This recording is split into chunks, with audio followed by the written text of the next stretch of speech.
Қайырлы күн, құрметті көрермендерім, менің арнама қош келдіңіздер. Сіздермен бірге Гүлбану. Бүгін сіздерге үй жағдайында жасалатын өте жұмсақ әрі дәмді, өте оңай жолмен дайындалатын үй жағдайында печенье жасап көрсететін боламын. Ендеше міндетті түрде видеоны соңына дейін қарап, егер де менің арнама тіркелмеген жаңа көрермен болсаңыз, міндетті түрде тіркеліңіз, лайк басыңыз, пікір қалдыруды ұмытпаңыздар. Ал ендеше біз бастаймыз. Ең алдымен ыдысымызға 2 жұмыртқамызды салып алатын боламыз, және де осы видеоның астына описание бөліміне толық құрамын жазып қоятын боламын. Міндетті түрде сол жерден қарап жасап көрсеңіздер болады. Жұмыртқамыздың үстіне ендігі кезекте мөлшеріміздегі құмшекерімізді салып алатын боламыз, және де оның үстіне 1 чай қасық ванилин салып алатын боламыз. Мендегі ванилин, яғни түбінде кішкене қалғандықтан осы ішіндегі ванилиннің барлығын салдым, яғни 1 чай қасықтай ванилинімізді салып алатын боламыз. Енді осының барлығын салып алғаннан кейін венчиктің көмегімен жақсылап қанты ерігенше асықпай араластырып алсаңыздар болады. Венчиктің көмегімен біркелкі массаға келгенге дейін, яғни қанты ерігенше жақсылап осылай араластыра отырыңыздар. Құрметті көрермендерім, менің видеом сіздерге пайдалы болып ұнап жатса, міндетті түрде арнаға тіркелуді ұмытпаңыздар, және де өз пікірлеріңізді комментарий бөліміне қалдырсаңыздар да болады. Жақындарыңызбен, туыстарыңызбен, достарыңызбен менің арнамды бөлісіп қойсаңыздар да болады. Қазақ каналдарының дамуына өз үлестеріңізді қоса отырыңыздар. Сіздердің қолдауларыңыз мен үшін өте маңызды.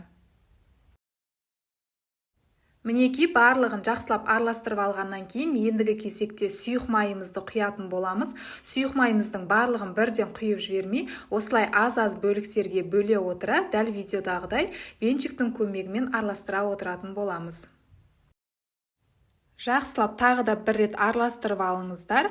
Одан соң оның үстіне 1 чай қасық разрыхителімізді салып алатын боламыз.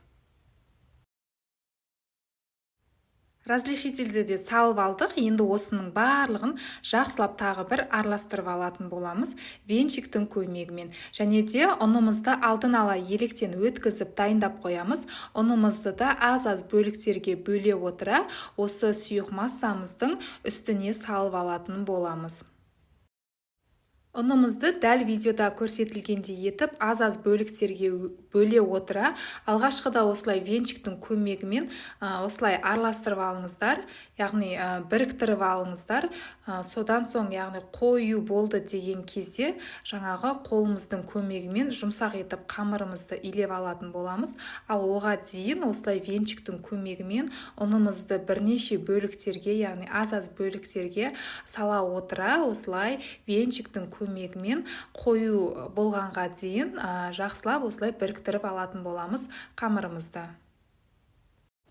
Құрметті көрермендер, келесі видеода, яғни қандай рецепт түрін шыққанын қалайсыздар, міндетті түрде сол бойынша да өз пікірлеріңізді жаза кетсеңіздер болады. Міндетті түрде сіздердің пікірлеріңізбен келісетін боламын, және де сол рецепті жасауға тырысатын боламын. Мінеки енді қамырымыз қою болды деген кезде ұнымызды тағы да осылай салып, және де қолымыздың көмегімен қамырымызды илеп алатын боламыз. Осы қамырымыздан артық, яғни ұнымыздан артық мөлшерде ұн салудың қажеті жоқ. Мен көрсетілген, яғни мөлшер бойынша салсаңыздар, қамырларыңыз жаңағы өте жұмсақ, сондай нәзік болып шығатын болады. Артық ұн қосудың қажеті жоқ. Мөлшер бойынша салыңыздар. Осымен біздің қамырымыз дайын, көріп тұрғандарыңыздай жұп-жұмсақ, нәзік қамыр бізде шықты. Енді осы қамырымызды осылай домалақ біріктіріп аламыз, және де ешқандай да демалдырудың қажеті жоқ, бірден печенье жасауға кірісетін боламыз.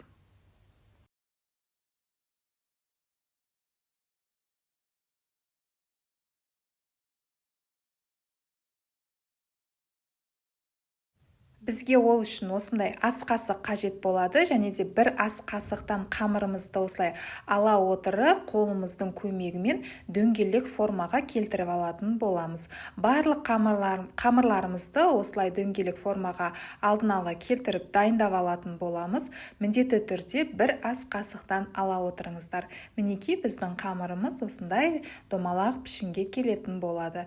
Бір ас қасық қамырымызды алып, қолымыздың көмегімен осылай дөңгелете отыра, яғни қатты күш салмаңыздар, өйткені біздің қамырымыз нәзік, жұмсақ болғандықтан қамырымызды жай ғана осылай дөңгелетсеңіздер, қамырымыздың өзі-ақ дөңгелек формаға келе қояды.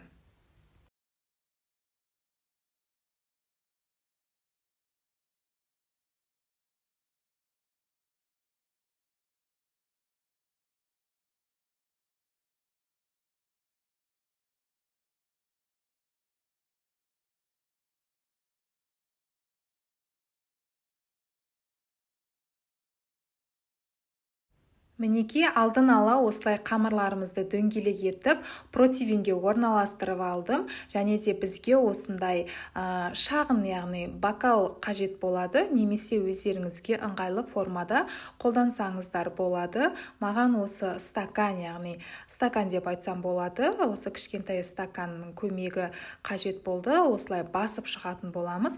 Ешқандай да артық күш салудың қажеті жоқ. Жаңа айтып өткенде қамырымыз өте жұмсақ, сондай нәзік болғандықтан кішкене осылай бассаңыздар, яғни әдемі формаға келе қояды.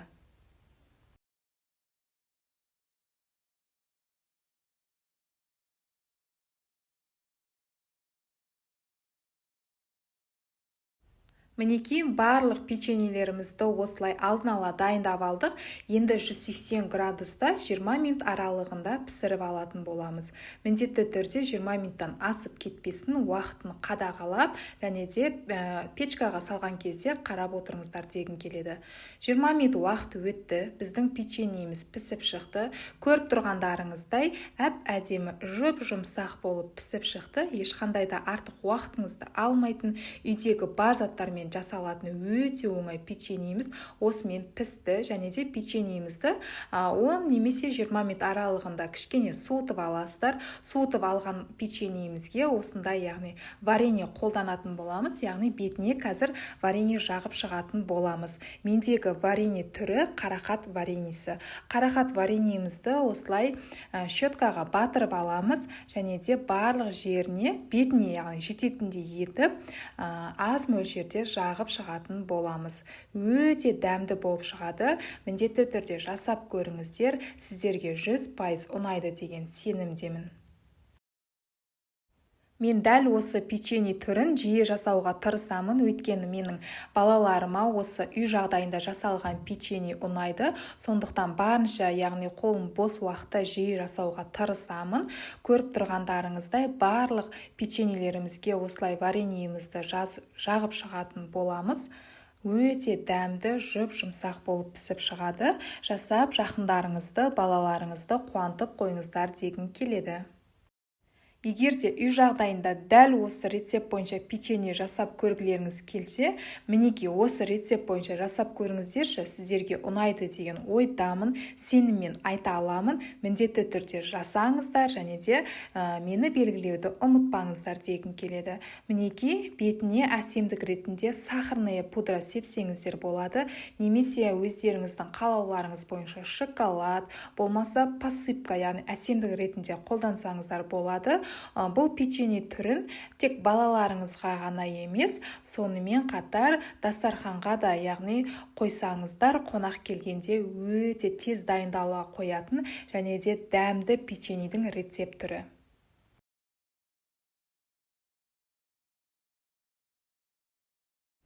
Осымен біздің печеньеміз дайын. Енді жақындарымызға, балаларымызға ұсына берсек болады. Назарларыңызға үлкен рахмет, құрметті көрермендерім. Келесі видеоларда кездескенше сіздермен болған Гүлбану. Міндетті түрде арнама тіркелмеген болсаңыз, тіркеліп, лайк басып, пікір қалдыруды ұмытпаңыздар. Келесі видеоларда кездескенше.